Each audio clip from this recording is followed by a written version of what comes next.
To the Old Time Radio Superman Show from Boise, Idaho. This is your host, Adam Graham. Got a comment? Email me, adam@adamsweb.us. Remember, if you like the show, cast your vote on Podcast Alley. And as always, I encourage you to check out Laser and Sword magazine, laserandsword.com. Well, let's go ahead and we're going to hear the climax of today's, of our Superman adventure. As we say, if Superman can save Tumbleweed Jones in the Crooked Oil Association, Part 10. Presenting the transcription feature, Superman. Look, up in the sky. It's a bird. It's a plane. It's Superman.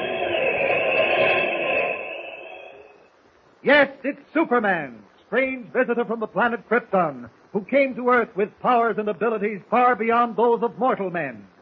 Superman, who can leap tall buildings at a single bound, race a speeding bullet to its target, bend steel in his bare hand, and who, disguised as Clark Kent, mild-mannered reporter for a great metropolitan newspaper, fights a never-ending battle for truth and justice. And now to our story. When Jimmy Olsen mounted his pony Soldier and started for the Comanche Indian Reservation to get help, Chuck Connors, one of Abner Cheney's henchmen, rode after him. A mile from the reservation, the pony stepped into a gopher hole. Jimmy was thrown on his injured shoulder and fainted. Connors, riding up, drew a bead on the unconscious figure with his rifle and pulled the trigger. Suddenly, there was a burst of wind, and Superman, returning from the reservation, winged out of the sky and turned the bullet aside an instant before it reached its mark. From Jimmy, Kent learned that Tumbleweed was in trouble. Sending Jimmy back to the ranch on Chuck Connor's horse, Kent, again making use of his amazing powers of flight, lifted Connors in his arms and started for the town of Lost Valley. Listen.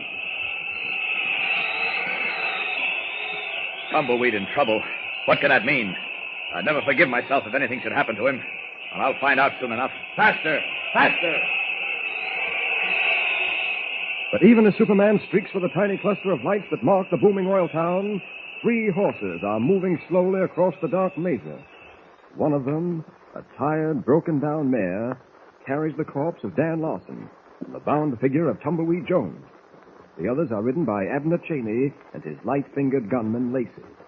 Approaching the rock-strewn bed of a dry stream, Cheney draws rein. Oh, boy. Hold up a minute, Lacey. Oh, boy. No use my trailing along any further, Lacey. I'll ride back into town. The pit's just up ahead. You know what to do. I'd kind of like company. Company? What for? Well, I reckon he figures dumping a feller in a quicksand pit's lonesome work.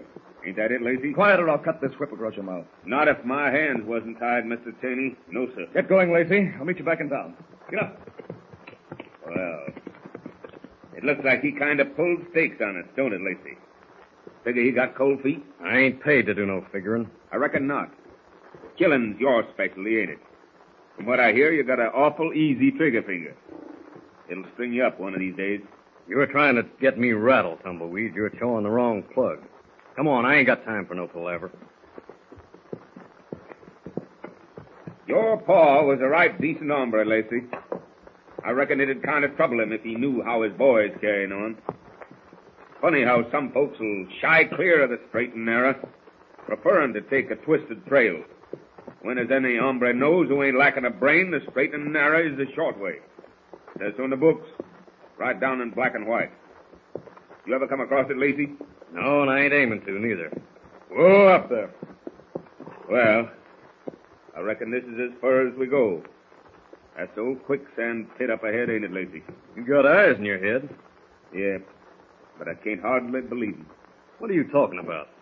It ain't old Bill Kendrick's boy Lacey a-riding with me. If it was, he wouldn't be sitting where he is now, fixing to take another hombre's life. That kind of talk don't mean nothing to me. I'm getting paid to do a job. Gonna get done, talk or no talk. Get around there, you flea-bit plug. Hold on a minute, Lacey. You gotta give me a chance to pray. When is praying something you do regular? Getting dropped into quicksand pits ain't exactly regular, Lacey. I figure it calls for something special.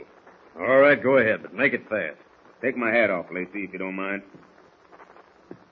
Much obliged. Now, let's see. I reckon there ain't no need of praying for myself. That's what I figured. Hold on, Lacey. I ain't through. Well, get going. Well, now, let's see. Mr. Lord, I'm a-setting out here on a spavin' old mare, getting ready to pull stakes for good. Lacey Kendrick's sitting here with me. I reckon he ain't feeling so chipper. I reckon he'd leave get his hands washed to this business. Now, I don't want you to be too hard on Lacey, Mr. Lord. His pa and me was good friends. And many's the time we busted steers out of the same herd. In the still, unbroken quiet of the maze of darkness, Tumbleweed offers up a holy prayer for Lacey Kendricks. A prayer that asks forgiveness in the face of death. Meanwhile, back at Lost Valley, Superman has searched every cell in the small-town jail without finding a trace of Tumbleweed. Frantically, he tries to awaken Chuck Connors from his state of unconsciousness. Connors. Wake up, Connors. I must have hit him harder than I intended to. He's been out for 20 minutes. Connors! Up on your feet. Come on. Now open your eyes.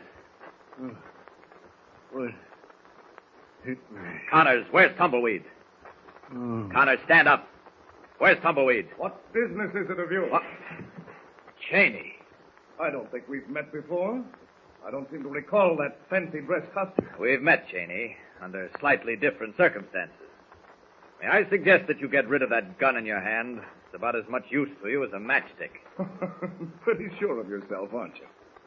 Who are you? What are you doing here? I'll ask the questions. Where's Tumbleweed Jones? How should I know? I'll give you 5 seconds to remember. Don't make me laugh. Your time is up.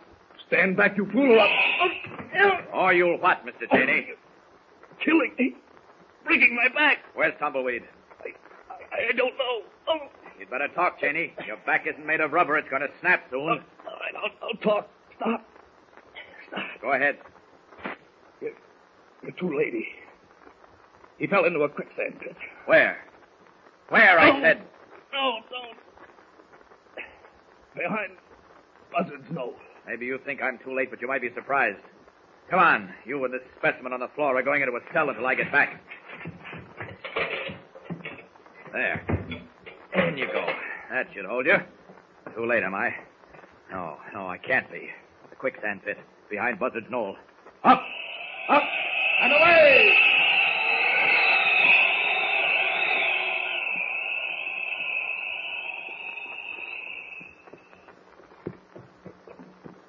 Oh, please tell me how Superman pulled you out of the quicksand pit, Tumbleweed. Shucks, Jim. I told you 6 times if I told you once. Well, I know, but I like to hear about it. Jimmy, enough is enough. Well, once more, and that's quit. All right, Jim? Okay. Well, I was a-setting there, praying a mite for Lacey, when all of a sudden, something hit him like a bolt out of the sky. His horse reared up, and his whip come down hard on the rump of the mare I was roped to, almost like he had to get it over with. Well, the mare bolted and headed for the pit. I tried to knee her over, but she kept on a-going, right into the pit. All I could feel was that quicksand sucking down over me. I figured it was the end, when sudden like something grabbed a hold of me and lifted me and the mare clean out of that muck. It was Superman. Yep. Oh, gosh. Someday I'd like to know who he really is and how he happens to be so strong. Well, maybe someday you will, Jimmy. Whoa, Nancy, whoa. Well, here's my archery range. You can let the horses graze free while I give you a lesson in how to draw a bow. Well, I can't shoot with this bad shoulder. Well, you can pick up the rudiments, Jim. Now, that there first target is set at 30 yards. Now watch while I hit that bullseye, plumb in the middle. Wait. Beating you, Jim. Look. 2 riders coming this way. Isn't one of them Chuck Connors? Gosh, he'll... Settle down, Jim. But Tumbleweed, Jimmy's right. It's Connors and Lacey. Well, sure is. Hiya, Chuck. Hi, Lacey. There. We're heading to the ranch, Tumbleweed. Sure is powerful decent of you to fix things. We ain't never going to forget it, Tumbleweed. Get along now, both of you. Wasting time and my money. Yes. Easy. What's the meaning of this, Tumbleweed? Meaning? Yes, meaning. Where are they going? Go back to work on the ranch. You see, I figured Abner Cheney got 'em kind of twisted. They're good boys, both on 'em, so now that Cheney's put away, I figure there ain't no use trampling on Chuck and Lacey. So I up and hired 'em. Of course, I had to guarantee the sheriff they ain't going to get into no more mischief. Well, now, watch me shoot this arrow. Bullseye. Mind fetching that arrow, Mr. Kent? No, not at all. And now, look here, Jim. You see this big bow? Uh-huh. Fella made it up back home a few years ago.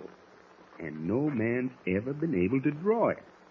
We're going to give it to Mr. Kent for a joke. What do you say? Oh, sure. Here he comes. That was a bullseye, all right. Why, much obliged. Now it's your turn, Mr. Kent. Oh, Yeah, try this bow. It's more your size. all right. Now, what do I do? Oh, what are you giggling about, young man? Oh, nothing.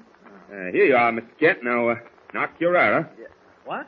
Oh, that means fit your arrow to the string. Oh. Set your legs this way and draw. Okay, I'll try. Will you stop giggling? I'm sorry. Go ahead, Mr. Kent. Draw. Okay. Gosh, he's bending it. Shoot me for a coyote. Go ahead, Mr. Kent. Let her fly. Missed the target, but not by much. I'll get the arrow.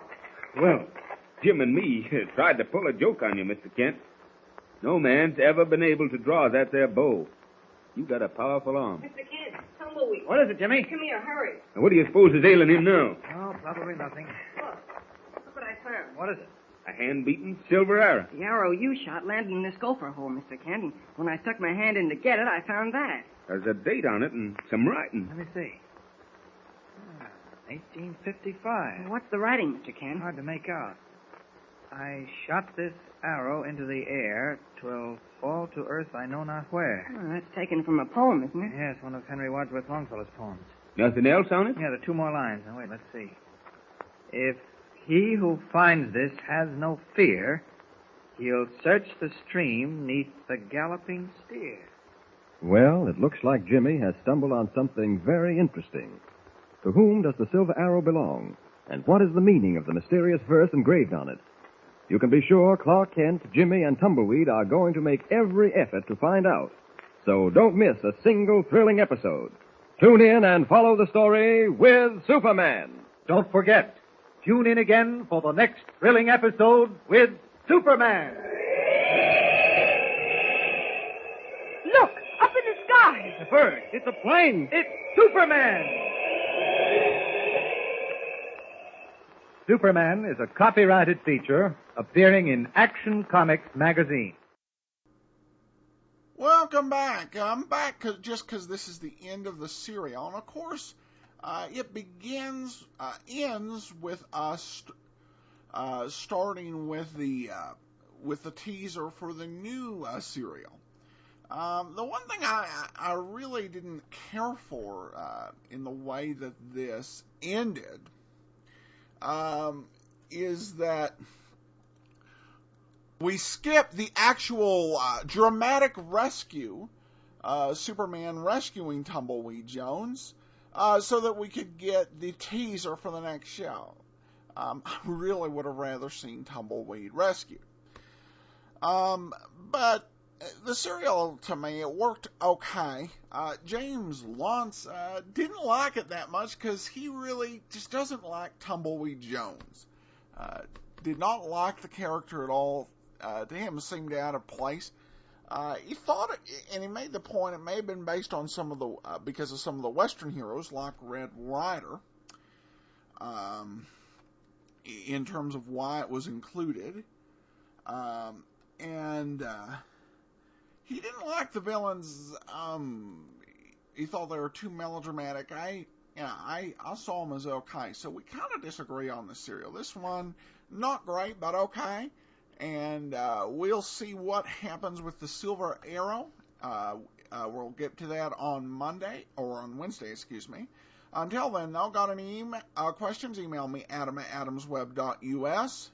And remember to check out Laser and Sword magazine. From Boise, Idaho, this is your host, Adam Graham, signing off.